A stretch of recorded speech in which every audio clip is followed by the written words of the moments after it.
So hello, I'm in the company of some great singers sitting on trees, perched on trees, and exercising their vocal cords. Some are on flapping their arms in the air. And I was thinking I will begin to start capturing a little bit, maybe in exercise and practice, in some way safely disseminating, so to speak, some exercises by which to begin to get an orientation to what Nirbeeja Yoga is. It's more like Piper having had a tryst, so to speak, with the ocean of human consciousness. Now kind of looking at what is the best way to now approach the ocean. Piper of the animation series, yes. So, with good reason, because people are very CERN-like happy, bombarding. So, non-violence is not known.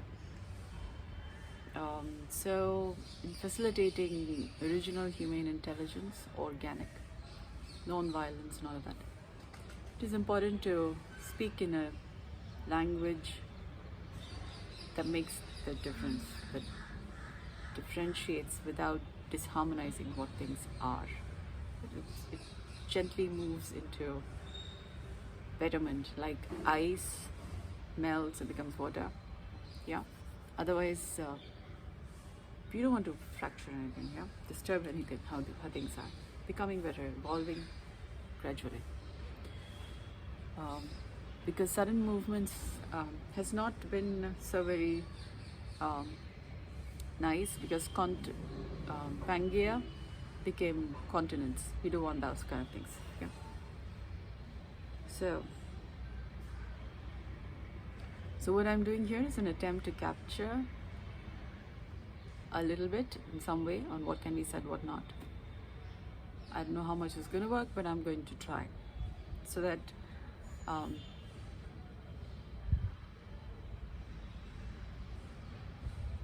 we have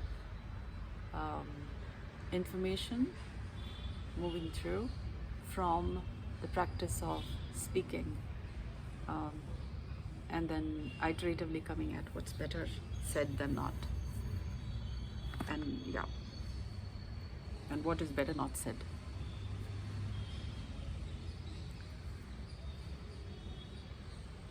Because people may not be ready or be able to, that needs to be said with other correlations to be seen in context. Otherwise, we are so much Hatha Yoga based practitioners, so much of doing, that being and doing stuff is going on, that we don't know something other than that. Okay, so there's a lot of intellectual talk, there's a lot of word-based things happening, and this is from a time when I've noticed there is more a neuronal orientation, nervy, information-based things happening. And so as of last night, when I woke up, my right side was really holding up tighter than the left. Either my podcast is being listened to and they're kind of in some way checking for right versus left or any of that, which is more like a kid who's now made aware of something and now trying the other. Yeah. So yeah. So while this is happening, then it's about what to say so that people are not just suddenly switching modes and doing all sorts of stuff. So what am I doing right now is I'm bringing my attention to so how am I putting myself back together, so to speak, or rather how am I doing Nirbeeja Yoga such that The movement is organic, humane. So this is an attempt to capture the USPs.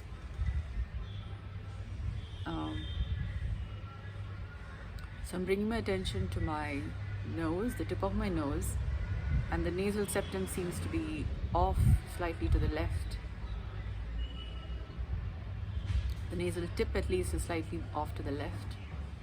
My heart is more, I can notice more a leftward tug.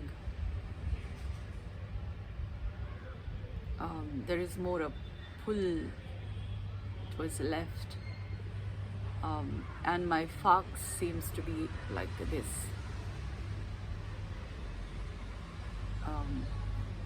My breath is slightly short.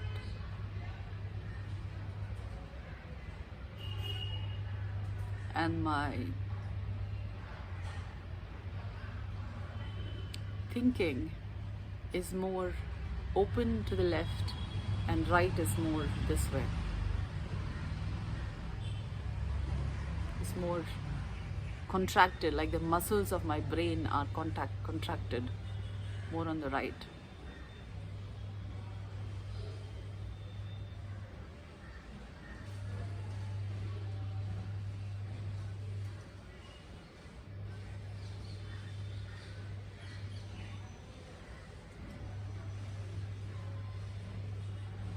So there is an intellectual orientation also given by my using words so easily, when otherwise it would not be so easy for me to come up with words, because it's more experiential, so more nervy.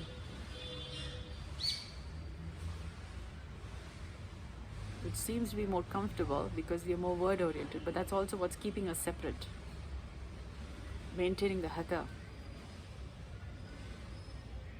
making it difficult to understand what non-violence is. Because our Shabda Kosha needs de-traumatizing. And we are maintaining the energy vectors, energy charges in our words, sounds, which is in part of the molecules, the word molecules. Meanings come together to form molecules, words. So the word molecules are having these different charges.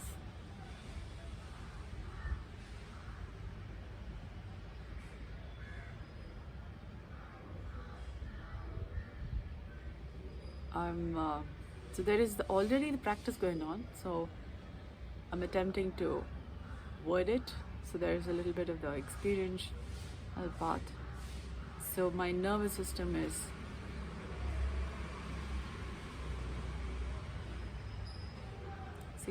I go lots of words again. So a little bit of Wernicke versus Broca's, you can see that. Or it is just less cerebral and more mammalian, reptilian, if you can call it that, versus other brain, other systems, endocannabinoids, so to speak, self-based.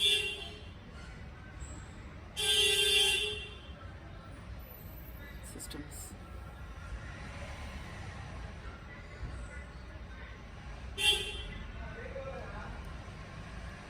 Because we sometimes like an umbrella like that, yeah?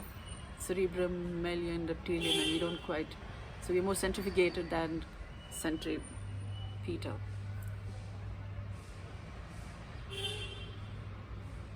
So we're sometimes walking like these sumo wrestlers, yeah, like, go there. And then when you bump against somebody else, like, you did this to me. We should be keeping it together like that. Elbows close. Not just elbows, but it's our system being more. together. So how am I doing that? I'm bringing my attention to my navel breath, which is I'm bringing my attention to my belly button. I'm paying attention to the softness, but this is more from habit. I've already paid attention to the warmth, and I've paid attention to the softness of the tissues around my belly button, and then I'm paying more attention to the softness of tissues inside my belly button. And then I'm noticing the hyperventilation happening in my body, particularly the region between my solar plexus is definitely a bit like that. And the region between my belly button and my solar plexus are 8-pack or 6-pack, how do you call it? Region. Which is also, a lot of people, men and women, tend to go into gym, hatha yoga, and those kind of things. So you're doing more than what naturally our system requires, and hence there seems to be a pre-existing tissue orientation or tendency, or it's just that I'm aware, I'm more oriented to the human resonance field or something, the condition of being human. I don't know which of the case it is, but I kind of notice a prevalent condition when there is something changes, and it's like, okay, somebody is starting something new, and it is not, and it's more centrifugal than centripetal, or sometimes it's more centripetal, different times of the day. So I don't know if it's just from the environment, but I don't think it's just.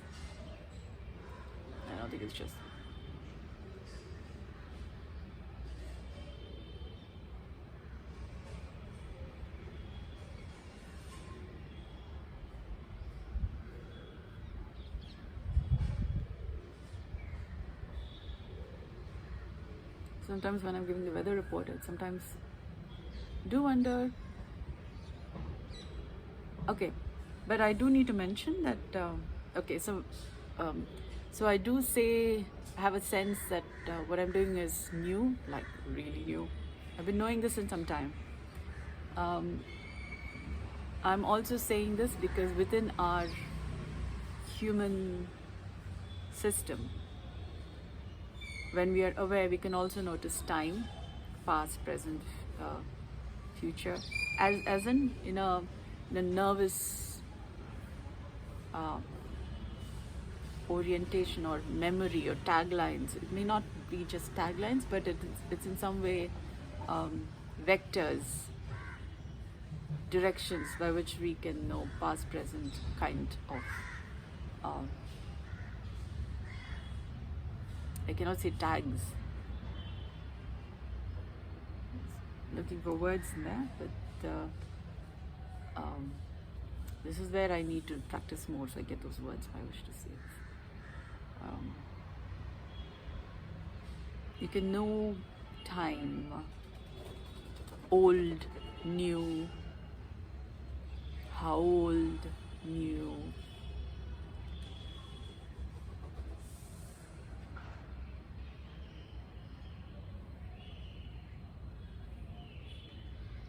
Group, singular, so.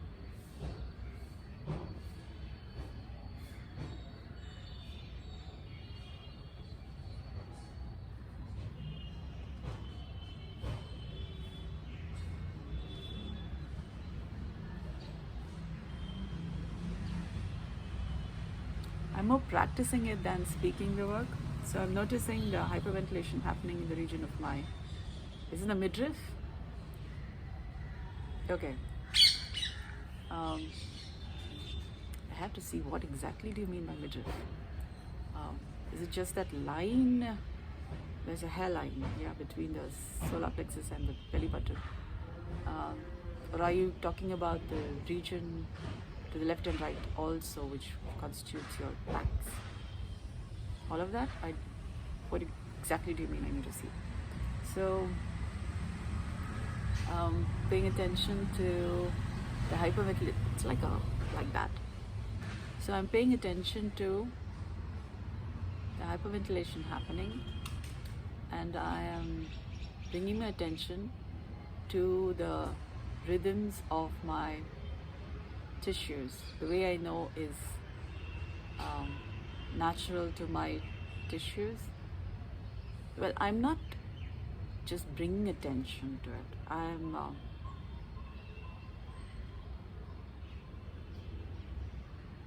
noticing how that is, how my physiology is kind of struggling with something by it, attempting to may have something be normal and healthy, because hyperventilation is to maintain something being healthy and normal. So bringing my attention to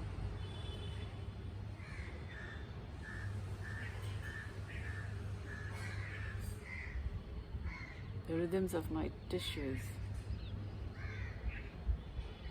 So there are many. There are cellular. I don't know if you can call it a cellular, but definitely, okay, right now there's definitely muscular rhythms, fascial rhythms, which is not very separate, but it's more density of tissue is lesser.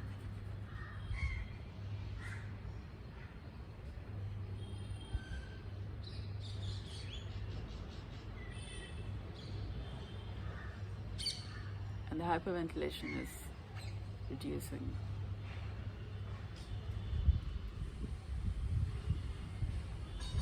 The circular system is more on.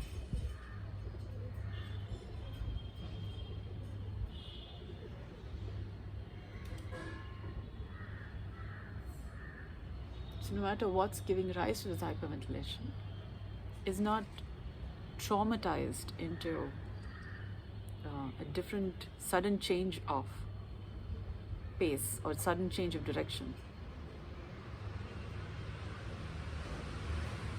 So I need not know where this is coming from, but there will be some reason why these movements are there.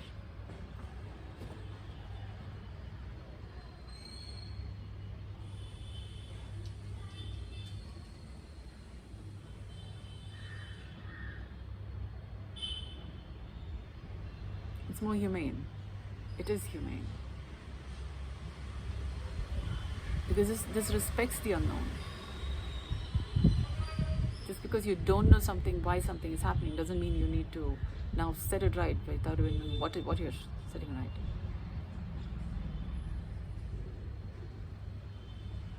Because that would be presuming that you know why things are happening, and it would be also presuming to know that you know what is the right thing. Well, but you can kind of know when things are not right, and then what is that you do so that you are maintaining integrity without breaking anything, without disrupting how things are.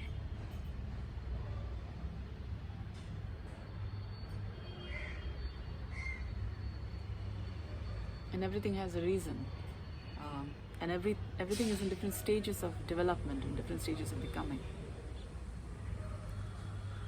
So while this is true, what movements we make now, such that everything is coming to, something may just have gone out of boundary, tension, because there is no equal and opposite surface by which to say, you know what, we are going a little off. It's like if the walls are not strong enough, then you're pushing something against the wall and the things would go like that. That would not be fine. So being stable enough such that, you know what, that can only be possible when you know what is normal, what is healthy, so that there is no give in like that. And even if it's so, you're not like bouncing back, because you don't know what's happening here. So then it's about, and it's not about pushing back either. There is already a natural rhythm. There is already a natural tissue rhythm by which it is not voluntary. But naturally there is a movement, there's a rhythm, there is a tension which maintains the non-violence, which maintains the base of non-violence.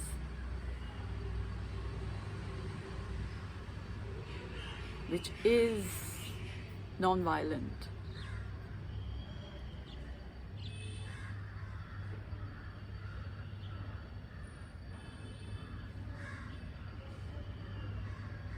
And oftentimes not knowing about that is what gives rise to, we do a lot of voluntary movements, not being aware that there is, not knowing the base from which, say, what I call as silent stillness and nothing, not knowing the base from which we do things, from not knowing this, that this ground is already there, always there.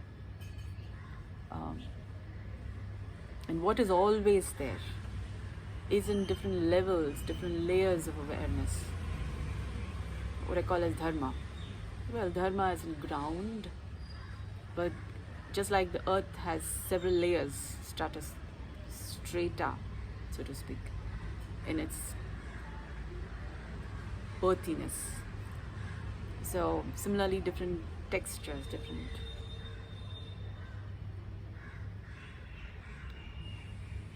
It's not charged, so to speak, but there are, well, it's not, could be that too, but it's within an integrity.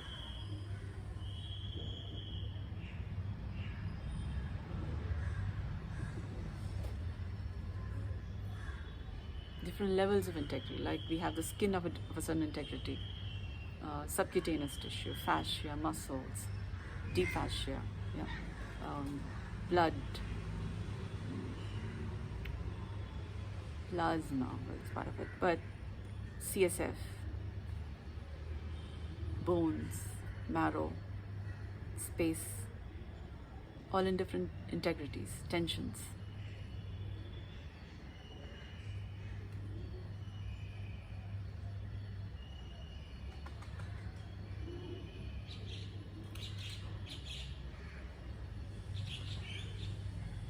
Not being aware of it, and then we are saying maintaining health without being aware of.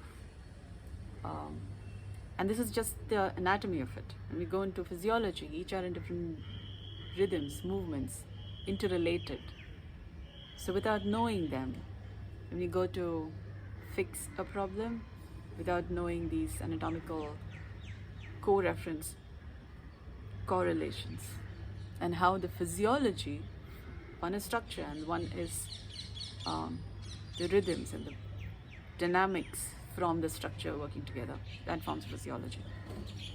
So without knowing the anatomy and the physiology, when we're doing things to maintain health, it's more like, what is that we're maintaining? So it could be, in some ways, we are maintaining functionability, but not necessarily function.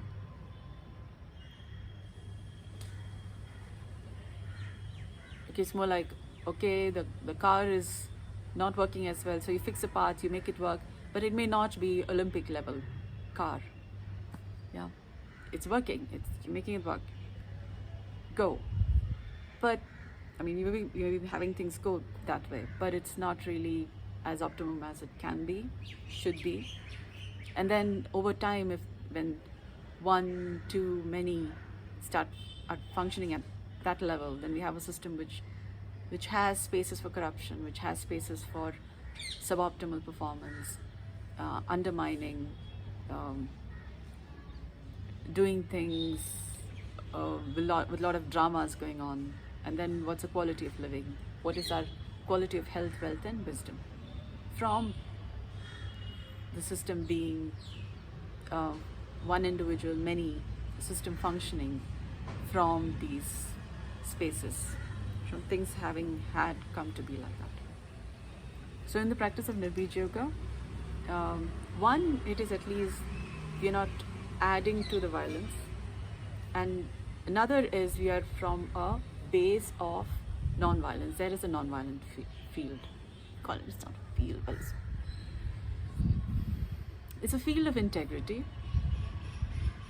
but which is also represented and held by integrity rhythms, integral rhythms, implicate order.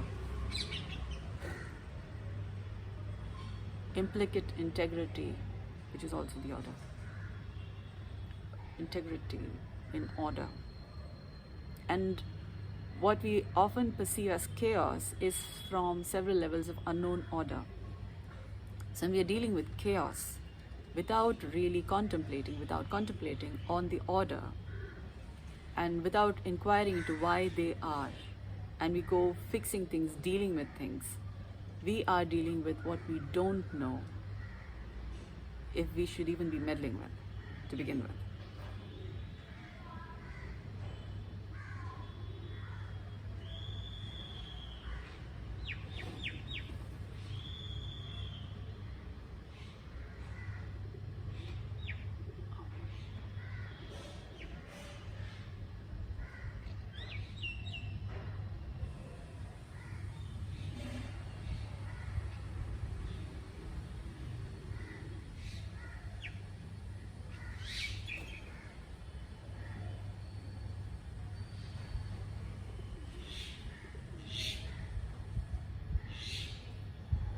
But we can know when things are out of order with familiarity.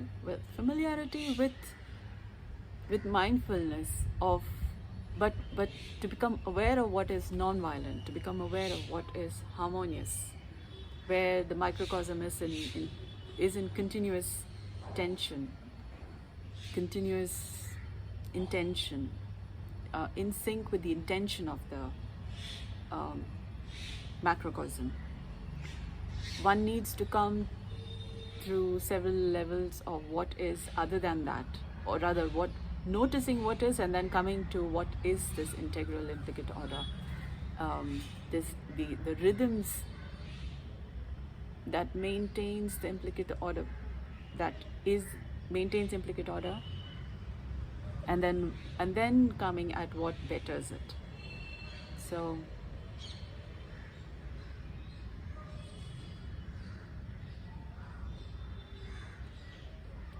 pausing for now for review and highlight delineation.